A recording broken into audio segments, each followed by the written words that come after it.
Je vous invite à ouvrir votre Bible à Actes chapitre 8. Vous vous rappelez, la semaine dernière, on avait vu Actes chapitre 7, le chapitre entier. Vous vous rappelez combien de versets il y en avait dimanche dernier? 60, oui. Beaucoup ont retenu ça. 60 versets, oula, c'est long.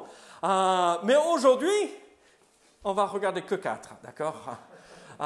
Pour vous donner un peu de repos, c'est les vacances, n'est-ce pas? Donc, Actes chapitre 8, et nous allons regarder les 4 premiers versets de ce chapitre. C'est comment dirais-je, un passage qui nous interpelle en fait parce que nous voyons que la persécution commence. Et pour l'Église. Et nous voyons comment Dieu pourrait se servir et peut se servir de la persécution pour accomplir quelque chose de merveilleux.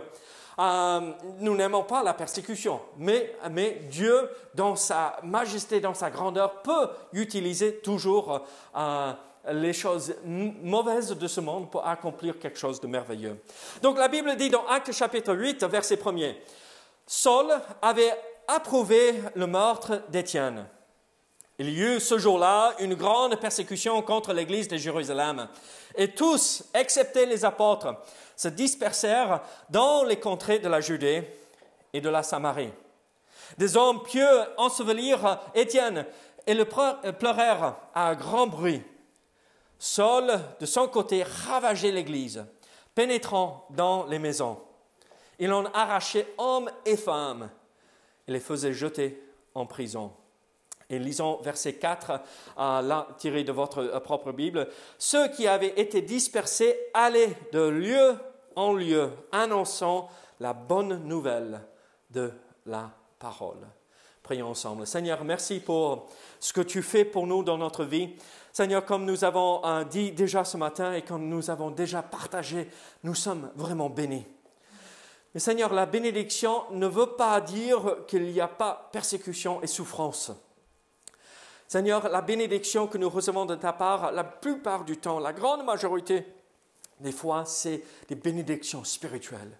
Cette communion intime que nous avons avec toi, Seigneur, où nous venons, nous fléchissons le genou devant ton trône et nous prions et nous te parlons et tu nous réponds. Tu agis en nous à travers ton Saint-Esprit. Tu agis en nous à travers toutes ces choses merveilleuses que tu nous donnes. Seigneur, pourquoi toi, le Créateur de tout, ce Dieu tout-puissant s'intéresse à nous? Seigneur, juste ça, quand nous contemplons cette réalité, nous nous rendons compte que nous sommes vraiment bénis. Donc Seigneur, merci pour cela. Aide-nous à comprendre ce que tu veux nous montrer ici à travers ces 4 versets. Au nom de Jésus. Amen. Je vous pose une question et vous pouvez me répondre. Qui aime souffrir? Levez la main. Ah mais quand même, qui aime souffrir? Ah, mais c'est quoi ça? Tu n'aimes pas souffrir, Dominique? Noé, j'ai vu quand tu es arrivé, tu t'es brûlé ou quelque chose ici sur le bras. Quand tu t'es brûlé, est-ce que tu as sauté de joie? Oui, regarde ce qui s'est passé. Vous savez, ce matin, Yann est monté là à l'étage et la première chose que j'entends Mélissa dire, « Oh non, mais qu'est-ce qui s'est passé ?» En anglais, avec sa belle voix, pas comme je viens de faire. « Oh no, what happened to you ?» Et Yann a été piqué au milieu de la nuit sur le visage et c'était tout rouge. Là maintenant, ça va. Hein. Mais c'était tout rouge. Et maman s'inquiète dès qu'elle voit son petit qui souffre, elle court vers lui pour le protéger. C'est ce que nous allons faire tous. Nous voulons éviter la souffrance. Nous voulons protéger le maximum possible pour qu'on ne souffre pas. En fait, nous faisons tout possible pour éviter la souffrance. On le voit dans notre vie personnelle, on le voit dans la société. Regardez ce que nous traversons pour protéger le maximum du monde possible pour qu'il n'attrape pas ce virus. On vaccine, on confine, on fait tout pour protéger. Mais malheureusement, la réalité de la vie fait nous comprendre que nous ne pouvons pas éviter toute souffrance. Et c'est aussi la réalité dans le monde spirituel. Nous allons souffrir. Et là, quand nous lisons la parole de Dieu, nous comprenons que même si on est dans un pays libre, que nous allons tout droit à la fin des temps à une persécution générale que l'Église va traverser. L'Église souffrira énormément. Je ne parle pas de la tribulation. Nous comprenons que la Bible est claire sur le fait que nous serons enlevés avant le début de la tribulation. Mais nulle part dans la Bible sommes-nous promis qu'il nous préservera de toute souffrance, de toute persécution avant la tribulation. Quand nous regardons l'histoire de l'Église, nous voyons que l'Église a été persécutée depuis le début jusqu'à aujourd'hui. En fait, nous regardons ce qui se passe avec cette mission humanitaire, les portes ouvertes, régulièrement ici. Et nous voyons que nos frères et nos sœurs dans le monde entier sont persécutés à cause de leur foi. Mais la grande question pour nous, mais Seigneur, pourquoi permets-tu que cela arrive ? Et en fait, très souvent, ce n'est même pas cette question que nous nous disons, que nous évoquons, mais pourquoi Dieu a fait ceci? Pourquoi Dieu m'a fait traverser ceci? Pourquoi je dois souffrir? Pourquoi Dieu m'a fait souffrir? Ce n'est pas la question qu'on devrait se poser, le pourquoi. Dieu n'est pas l'auteur de souffrance, mais il se sert de la souffrance parfois pour accomplir sa volonté parfaite. Et alors, Dieu veut que ses enfants comprennent qu'il peut se servir de la persécution, comme nous voyons ici, pour sa gloire. Paul, quand tu t'es taillé, tu ne te réjouissais pas dans ce moment. Quand ton mari est tombé du toit, tu sautais du toit, toi aussi? Non, personne n'aime. Mais à travers ces moments extrêmement compliqués, Dieu se révèle dans sa gloire et dans sa majesté. Et c'est ça ce qu'il faut comprendre, que malgré le fait que de temps à autre que nous allons passer et vivre des moments horribles, en même temps, dans ces moments, Dieu est là. Et nous ressentons sa présence même plus dans ces moments. Ma mère, à plusieurs reprises, là quand j'étais jeune, était à l'hôpital, et à plusieurs reprises, mon père a reçu des coups de fil de l'hôpital. Venez vite, vous avez quelques heures avant qu'elle parte. Venez vite. Et quand tu entends ça, surtout gamin, ça te marque le restant de ta vie. Ma mère est toujours vivante aujourd'hui. Elle est toujours là. Dieu est intervenu. Et vous savez ce qu'elle dit concernant ces moments-là? Qu'elle n'a jamais eu autre moment dans sa vie où elle ressentait la présence de Dieu et la main puissante de Dieu dans sa vie. En dehors de ces moments, c'est une femme de prière, une femme qui suivait le Seigneur, une femme honorable dans tous les domaines. Mais là, dans ces moments de souffrance, elle avait vraiment vu Dieu et senti sa présence avec elle. Et c'est ce que nous pouvons vivre aussi dans ces moments difficiles que peut-être un jour nous allons traverser. Et là, ici, dans cette histoire que nous retrouvons dans Actes chapitre 8, nous voyons que l'Église est persécutée. Mais à travers cette persécution, Dieu accomplit quelque chose d'extraordinaire, de merveilleux. Et alors, nous voulons essayer de voir ce que Dieu veut nous montrer ici et le mettre en pratique dans notre vie. Mais regardez le verset 1er. Qu'est-ce que nous voyons en fait? Saul avait approuvé le meurtre d'Étienne. Il y eut ce jour-là une grande persécution contre l'église de Jérusalem et tous, excepté les apôtres, se dispersèrent dans les contrées de la Judée et de la Samarie. Alors, vous vous rappelez de l'histoire de ce qui s'est passé avec Étienne. Étienne a discuté et témoigné devant les gens de sa synagogue et les autres. Et Saul était probablement dans une de ces synagogues où il partageait. Et là, ils se sont mis en colère et à la fin, on l'a condamné et on l'a lapidé. D'accord? Et on vous rappelez de ce qui s'est passé. Saul était là et c'est lui qui gardait les manteaux de ceux qui ont lapidé Étienne. Et regardez la réponse. D'où vient la persécution? D'où vient cette souffrance? Saul avait approuvé le meurtre d'Étienne. Saul, cet homme, entre guillemets, pieux, cet homme qui cherchait à suivre Dieu, cet homme qui était consacré entièrement à la foi dans le Dieu de l'Ancien Testament, le Dieu des Juifs, le Dieu, notre Dieu, mais il avait mal compris, mal interprété. Et alors, quand nous voyons ceci, nous comprenons qu'en fait, la persécution ne vient pas de Dieu, même si les gens disent « moi je suis Dieu et je veux le servir », la persécution ne venait pas de Dieu, ça venait des hommes, ça venait de celui qui voulait détruire le témoignage de la foi en Jésus-Christ qui sauve.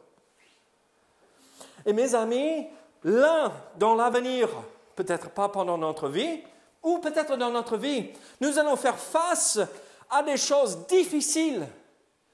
Mais comprenons que la souffrance et la persécution ne viennent pas de notre Dieu et notre Sauveur. Ça vient de l'ennemi de Dieu. Ça vient de celui qui s'oppose à la bonne nouvelle de Jésus-Christ. Alors, au lieu de se poser la question, mais pourquoi Dieu, tu m'as fait ça? C'est, Seigneur, qu'est-ce que tu veux accomplir en moi et à travers moi dans ces moments difficiles? Ce n'est pas une réaction facile à avoir, n'est-ce pas? Mais c'est ce que nous devrions faire en tant qu'enfants de Dieu. Là, regardez ce qui s'est passé.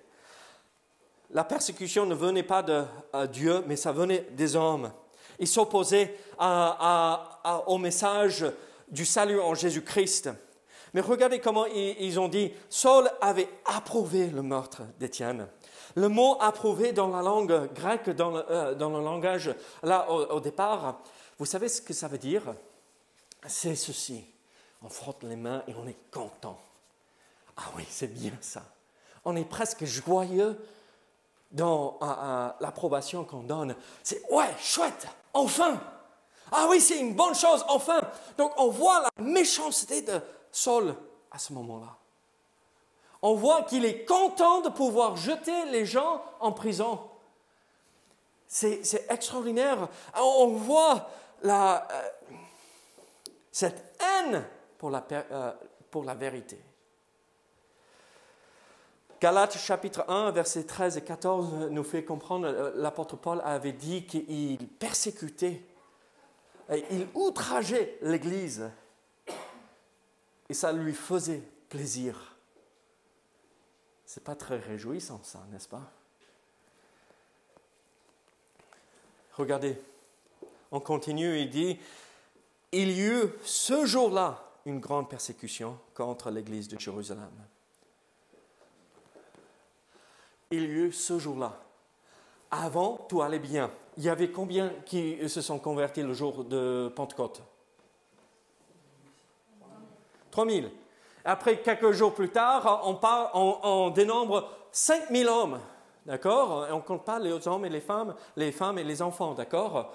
On voit cette guérison miraculeuse de cet homme infirme qui faisait la manche devant le temple, devant l'entrée du temple. Et Pierre et Jean sont là et on voit cette guérison extraordinaire que Dieu a accomplie à travers ces deux apôtres. Et Dieu fait quelque chose de merveilleux. Et donc tout va bien, mais on vous interdit de parler au nom de Jésus. Mais Pierre continue et les gens rendent un bon témoignage de l'Église. Et d'un côté, on voit que tout va bien. Mais immédiatement, il y a cette grande persécution qui arrive. Parce que les hommes commencent à perdre le contrôle. Ils s'inquiètent. Et là, on voit une grande persécution qui arrive précipitamment. Ce jour-là, le même jour où Étienne est lapidé, Paul fait le tour de toutes les maisons des gens qui croient. en Jésus-Christ, le même jour, ils commencent à entrer par force dans les maisons pour les jeter en prison. Le même jour. Et c'est une grande tribulation dans le sens où c'est le même mot qu'on traduit méga. Vous avez entendu les ados dire, comme Goodwin dit toujours, c'est méga chouette ça. Hein? C'est ça. C'est XXXXXXL. Comme on n'a jamais vu auparavant. Et là, on est devant ce verset et on est triste. Et on voit que les moutons, les brebis, sont dispersés. Diaspora. Dispersés dans toute la contrée, en Galilée, en Judée, en Samarie. Ils sont allés là où ils n'aimaient pas, les Samaritains. Mais Dieu avait changé leur cœur. Et on va voir par la suite dans Actes chapitre 8 comment Dieu a fait une œuvre magnifique chez les Samaritains. Alors, nous voyons la persécution. Et d'où ça vient? Ça vient des hommes. Et ça peut arriver rapidement. Ça peut nous déstabiliser. Ça peut nous bouleverser. Mais regardez, les apôtres sont restés. Le fondement, ils ont persévéré. Mais nous voyons dans les versets 2 et 3 des réactions différentes quand nous voyons quelqu'un souffrir. Regardez ce qui s'est passé. Des hommes pieux ensevelirent Étienne et le pleurèrent à grand bruit. Des hommes pieux ensevelirent. Là, on n'utilise pas cette phrase des hommes pieux pour décrire des chrétiens. C'est des juifs pratiquants. C'est des non-chrétiens, mais des judaïsants, des gens qui connaissaient Étienne, probablement de sa synagogue, et qui avaient beaucoup de respect pour lui. Et là, ils voient, mais qu'est-ce qu'on a fait? Mais quelle est cette bêtise qu'on a fait? Non, mais ce n'est pas possible. Mais pourquoi avons-nous fait cela? Et alors, nous voyons cette première réaction, que même peut-être les gens ne croient pas en Jésus-Christ comme sauveur. Il y a ce respect pour ceux qui ont la foi en Jésus-Christ. Et alors, nous voyons ceux qui veulent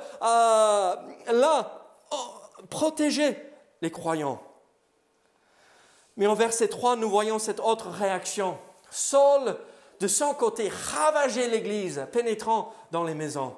Il en arrachait hommes et femmes et les faisait jeter en prison. Donc Saul, à nouveau, nous voyons, et il veut ravager l'Église.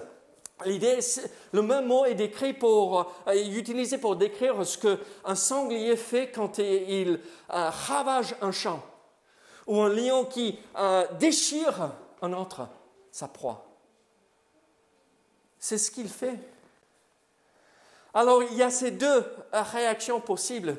Ceux qui pleurent quand ils voient les autres souffrir, c'est des hommes pieux, c'est des hommes que peut-être Dieu va toucher plus tard et les attirer à lui. Et il y a ceux qui sont là, ils veulent faire une seule chose, détruire. Et vous êtes là, et vous êtes en train de penser, mais David, je suis venu à l'église pour être encouragé. Je suis venu pour être ressourcé pour faire face à cette nouvelle semaine qui démarre. Mais Seigneur, je ne suis pas là pour être plombé pour le reste de la semaine. Mais vous savez, pour faire face à ce qui pourrait arriver, il vaudrait mieux avoir les yeux grands ouverts, n'est-ce pas? Et comprendre que ça peut arriver. Vous savez, la persécution ne prend pas toujours cette forme ici, où physiquement, notre vie est en danger. Paul explique qu'il met les gens en prison, mais même il met certains à mort dans Galates et plus tard dans Actes chapitre 22 et Actes chapitre 26. Il fait mourir des gens. Et ce n'est pas qu'à Jérusalem. Plus tard, dans le livre des Actes des Apôtres, on voit qu'il part même à l'étranger pour chercher ces chrétiens. Donc ça peut arriver, le commencement des douleurs qui aura lieu avant l'enlèvement de l'Église, avant que la tribulation arrive. Qu'est-ce que c'est? Quel est ce moment difficile que l'Église va traverser? Mais c'est un moment de persécution, de souffrance. Est-ce que ça serait dans le monde entier? Non, pas forcément. Mais est-ce qu'on sera préservé? Pas forcément. Alors, soyons honnêtes avec nous-mêmes. Ça peut venir. Est-ce facile au boulot? Parce qu'on est chrétien? Parfois, non. Hein? Ils nous moquent. Ils se moquent de nous. À l'école, pour nos enfants, nous croyons dans un Dieu créateur. Dans les cours de sciences, est-ce facile pour eux? Non, pas forcément. Hein? Ça, c'est la persécution aussi. Alors, qu'est-ce que Dieu veut faire et peut faire à travers cette persécution? C'est là où je n'ai pas mis le verset exprès, parce que je veux que vous regardiez dans votre Bible. Si vous n'avez pas votre Bible, vous avez votre portable, n'est-ce pas? Lisez dans votre portable et lisez dans votre Bible. Ceux qui avaient été dispersés allaient de lieu en lieu, annonçant la bonne nouvelle de la parole. Ceux qui avaient été dispersés, donc ceux qui le même jour où Étienne est mort, a été lapidé, le même jour où il voyait que Saul, avec les gardes et les soldats qui travaillaient avec lui dans le temple, commençait à faire de maison en maison, le même jour où il voyait qu'on jetait les gens en prison, ils ont fait leur valise vite fait, jeté tout dans une valise et on y va. Ce même jour, qu'est-ce qu'ils ont fait? Ceux qui avaient été dispersés allaient de lieu en lieu, annonçant la bonne nouvelle de la parole. Le résultat de la persécution, c'est ceci: la parole de Christ est proclamée.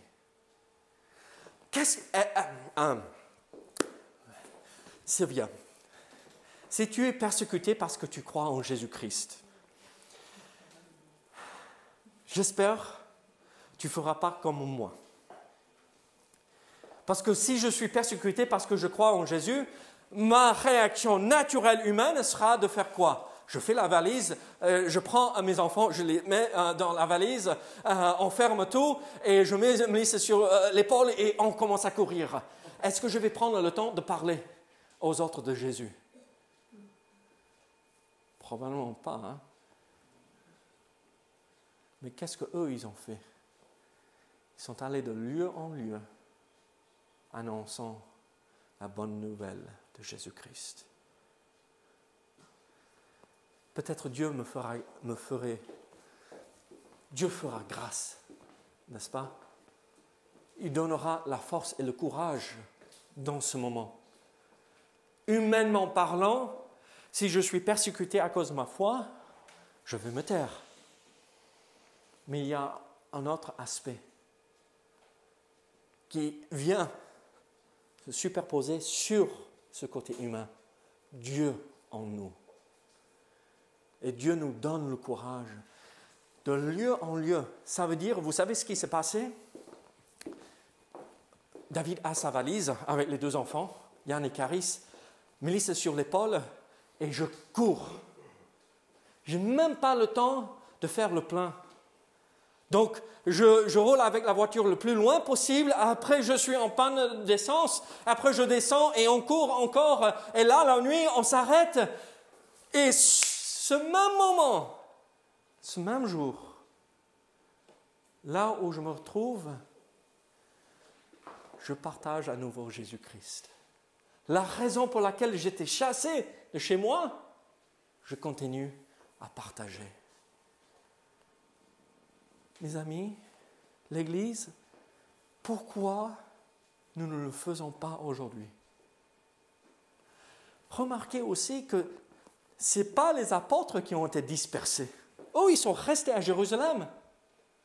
Ce n'est pas les pasteurs, les anciens, les diacres qui ont été dispersés, entre guillemets. C'est les gens de l'Église. Les gens comme vous, comme moi aussi, hein? Ça ne dépendait pas des apôtres que l'évangile soit prêché. Ça dépendait de chacun de vous.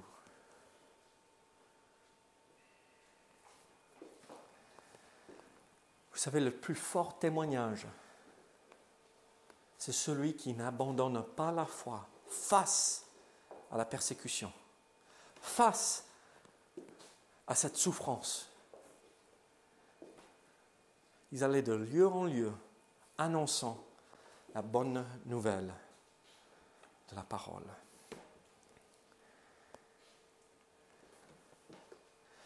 Vous savez, cette dernière phrase, annonçant la bonne nouvelle de la parole, vous ne le voyez pas parce que je voulais que vous le voyiez. Combien de mots? Annonçant la bonne nouvelle de la parole. Vous savez combien de mots il faut pour dire ça en grec?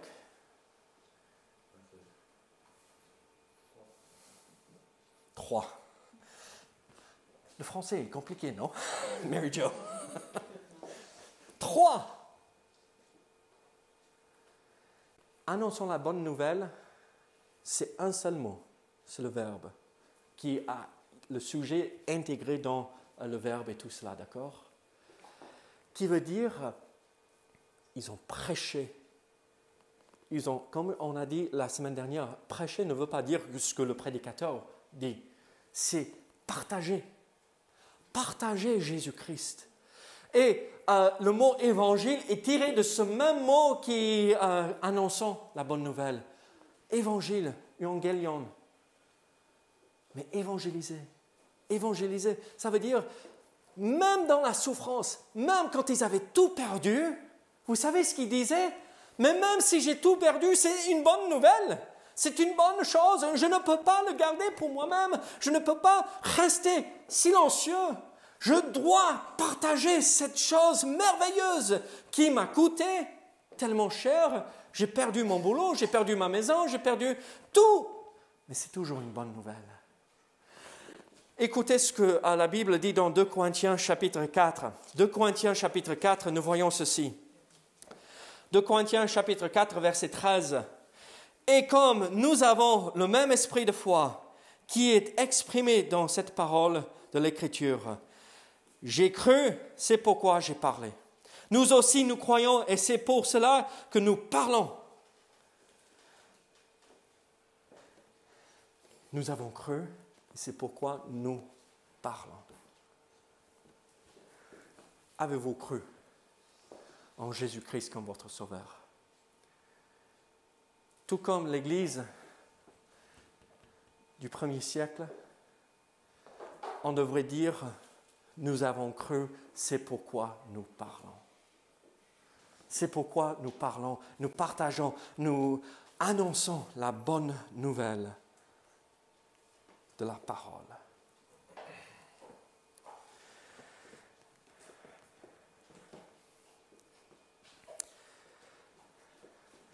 Moi, j'aime pas souffrir. Vous savez, je vous ai dit que ma mère, à plusieurs reprises en grandissant, était à l'hôpital, a frôlé la mort, mais Dieu l'a préservée. On était à Béziers à ce moment-là, et il y avait une dame âgée, elle avait plus de 80 et quelques années, inconvertie, une voisine. Elle a entendu que ma mère était à l'hôpital et a dit « Je vais venir chaque jour pour vous rendre visite à l'hôpital. » Pourquoi? Je ne sais pas. Peut-être elle s'ennuyait à la maison, 80 et plus, mais elle pouvait se déplacer. Elle avait... Et chaque jour, ma mère allait à l'hôpital partager avec cette dame. Elle s'appelait Madame Taureau. Aujourd'hui, elle n'est plus ici-bas. Ça fait trop longtemps. Hein? Mais on sait où elle est. Elle est au ciel. Dans la chambre d'hôpital, ma mère a eu l'occasion de partager l'Évangile avec cette dame. elle est venue au Seigneur. Pourquoi? Parce que ma mère souffrait. Pourquoi a-t-elle eu l'occasion? Parce qu'elle était allaitée. Et vous, cette souffrance que vous vivez, ça vous permet d'impacter la vie de qui pour le Seigneur Jésus-Christ? Ces moments difficiles que vous traversez, est-ce que vous restez et vous persévérez dans la foi et à travers cela, c'est qui que vous pouvez toucher avec le message de l'Évangile? Très souvent, les gens n'écouteront jamais ce que nous disons s'ils ne nous voient pas vivre la parole. Le témoignage le plus puissant est celui qui persévère malgré les difficultés et qui partage l'Évangile. Vous savez, la persécution peut être des choses simples. Ils se moquent de nous parce qu'on se lève dimanche matin pour aller à l'église. Jusqu'à quelque chose d'horrible, comme nous voyons ici. Ça peut avoir lieu au travail, à l'école, dans nos familles, partout. Mais Dieu peut toujours s'en servir pour manifester sa gloire. Si nous restons fidèles et persévérants dans la vérité. Dieu veut se servir de nous pour amener des âmes à lui. Sommes-nous ceux qui persévérons dans cela malgré l'opposition? Soyons comme ceux de l'Église du 1er siècle. Ils allaient de lieu en lieu annonçant la bonne nouvelle de la parole. Aujourd'hui, décidons, je vais faire cela, partager la bonne nouvelle. Prions ensemble. Seigneur, merci pour ces versets, ces 4 versets qui nous interpellent. Seigneur, on n'aime pas la raison pour laquelle ils ont été dispersés. Qui aime la persécution? Mais dans ta grandeur, dans ta majesté, tu sais te servir de cela pour accomplir le bien. Que d'autres viennent à toi par la foi. Donc Seigneur, merci d'avoir utilisé nos frères et nos sœurs du 1er siècle.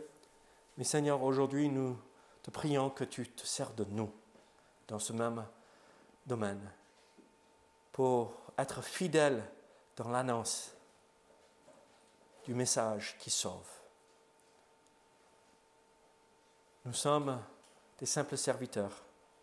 Montre-nous comment on peut servir, Seigneur. Au nom de Jésus. Amen.